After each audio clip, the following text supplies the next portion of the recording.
I like the fight between the bat and the ball. Sometimes you win, sometimes you don't. When you want to play cricket, you have to have the passion and you have to learn. The records will come, but at the end of the day, you think about how much matches you won for the country. But happy to have records as well. Next to a wide-eyed image of him, captions read Murali could do. It was like you were facing 14 balls all at once. He's made a lot of batsmen look foolish, but there are lots of times when he's made me look the same. You felt that there was an opportunity every time he bowled. Murali had this kind of freakish genius. But you can argue to the end of the days whether it was an illegal action or not. He wanted to know, am I legal, am I illegal? Dedication, commitment, hard work, the passion that he had, the enthusiasm he had for the team. The way he brought the country together is something that we all should appreciate. And Sri Lankan cricket would never have got on the map without him. He was a magician, simple as that. He throws his arms aloft and smiles, celebrating. However, controversy was brewing due to accusations that Muralitharan was illegally straightening his arm during his bowling action. There were a lot of people in Australia, umpires and coaches and players, that were convinced that he wasn't, he was an illegal bowler. We felt that though Murali's action looked different, it was still a legal action, and he was going to be a threat. And when that does happen, when people do feel that here comes a threat, they try to nullify it. I think we've got a sensation on our hands here. There is absolutely no doubt that he's called him for throwing. Umpire Hare is the umpire who's doing it. He's decided that his action is not legitimate. So what he's saying is that he had his arm bent and he straightened it. This is his livelihood, and all of a sudden he's being no balled out of the game. Muralitharan is seeing his career float right out of the window. I was surprised, and I didn't think it will happen ever. He came and said, first ball, no ball. I thought I just overstepped it. I think with just the natural, your eyesight, you would naturally think that Murali was throwing the ball. I just asked him, and he said, you're not bowling, you're throwing. They called me about 4 times or 5 times, and still I bowled. That means my other balls are okay. So I went to the other side and he didn't call. So that was unfortunate. For a one-day tournament following the controversial Boxing Day test of 1995, and a week later, Muralitharan's action was called into question again.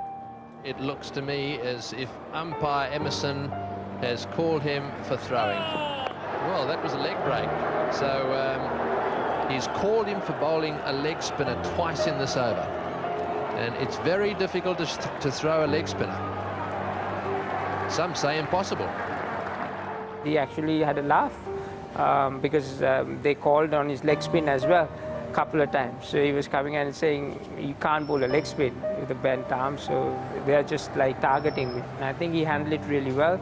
He was very confident that he could go and, go through the testing and get it sorted. The technology was the thing that saved him. It was an illusion. It was something that you saw with your own 2 eyes in 2 dimensions, and you thought, well, gee, this bloke, he's got a bent arm. His wrist seemed to be able to turn in 360 degrees. He always said that he wanted to know whether he was legal or not. He didn't change anything when he came to the lab. He bowled exactly the same because he had such high standards that he wanted to know, am I legal, am I illegal? The problem for the ICC was that having videoed every bowler virtually in international cricket, what they realised was that every bowler, to a degree or another, was straightening their arms.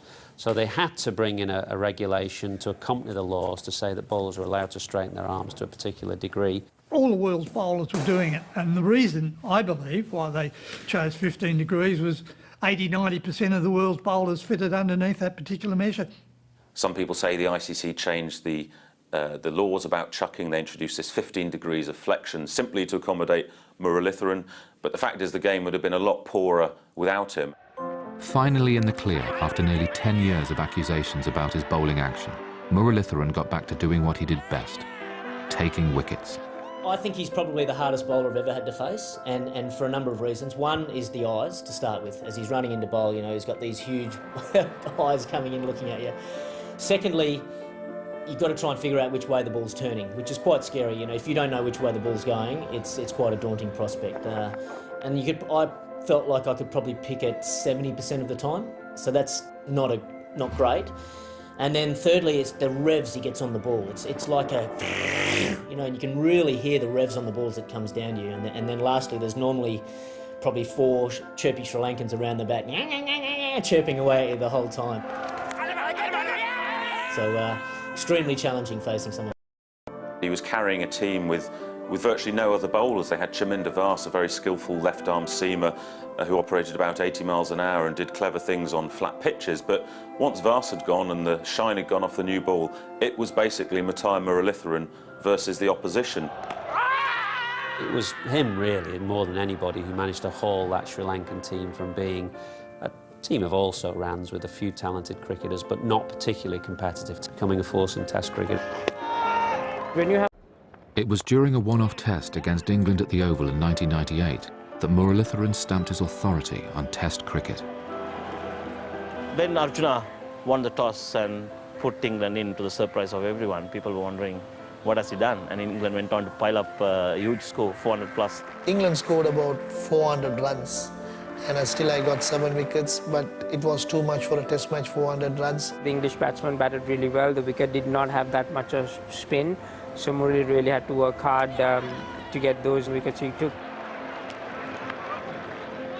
The batsmen also need to get a special mention because they scored the runs so fast to get ahead of England, gave Murali the opportunity to go through the English batsmen.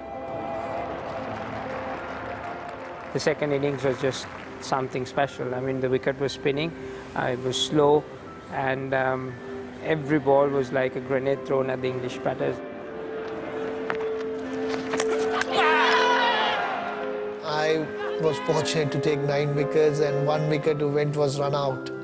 So that was a highlight of my test career. He bowls numerous batsmen out. After the 90s, again cleared by the ICC following scientific tests. Shortly after this, the off-spin bowler went about perfecting a new delivery.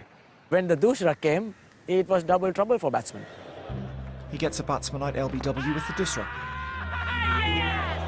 it's trying to get the ball to go away from the batsman, and he's an off spinner, which generally does turn into a right-hand batsman. So the Dusra is the right arm off spinners, googly you would say. So you just try to flick it off the back of the hand and try and get it to move away. Things like that change the concept of we having the idea of, yeah, we need to put our bowlers that are sort of technically correct and they have the perfect drift or whatever, but Murali added a completely new dimension to it.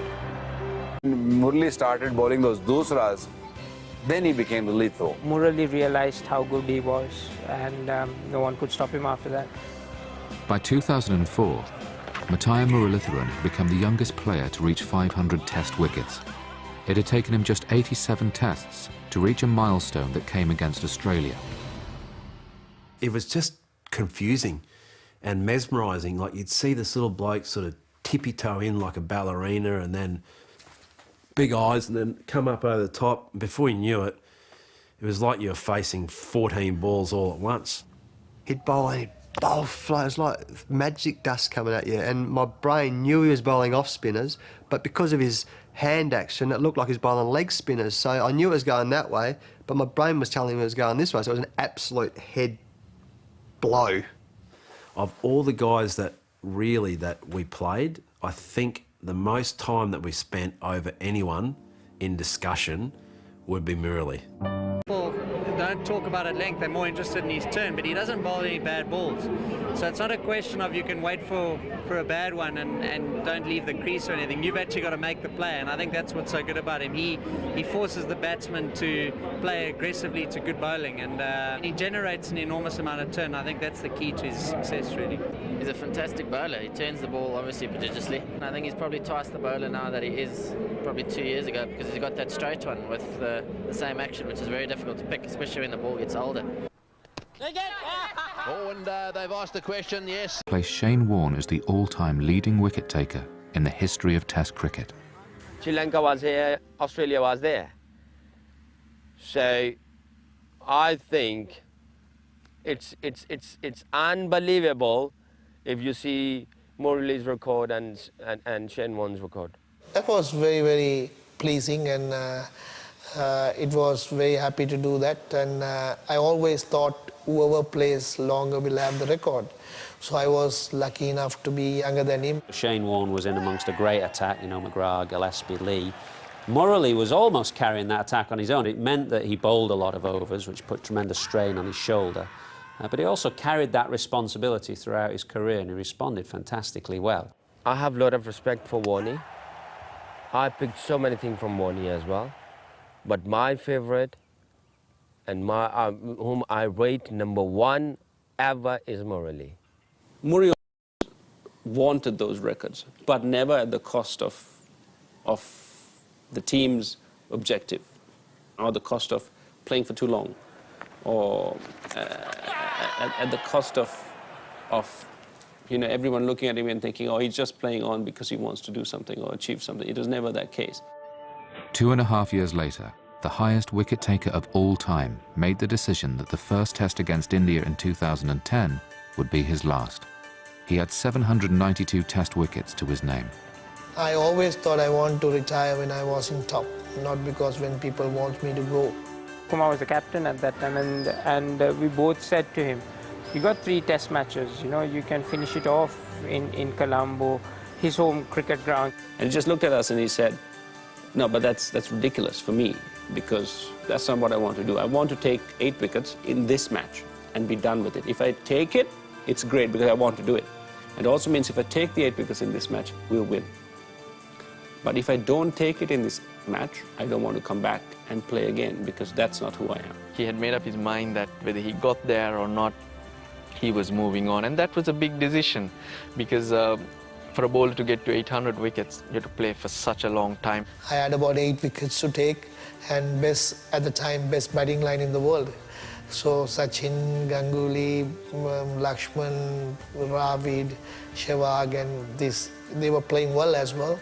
So I choose the right wicket as well, because Gaul is always spinning friendly wicket. He was stuck on 799 with India 9 down for quite a while. If he had not taken that wicket, it would have been a tragedy. But Murali would have been able to accept it and move on. And he would never have put himself above the team. And that's, I think, again, Murali in a nutshell. Getting that last wicket on the last ball in a test match, and getting 800 wickets, winning the test match, can't ask for anything else. You can't write a better script than that. Justin Langer. He gave me more headaches and more sleepless nights than any of the fastest of bowlers, because I couldn't pick him, I couldn't work him out, and he was ruthless. Most batsmen thought they had to defend against him, and that makes his haul of 800 test wickets all the more remarkable. 800 plus wickets in a test match cricket, that's really special.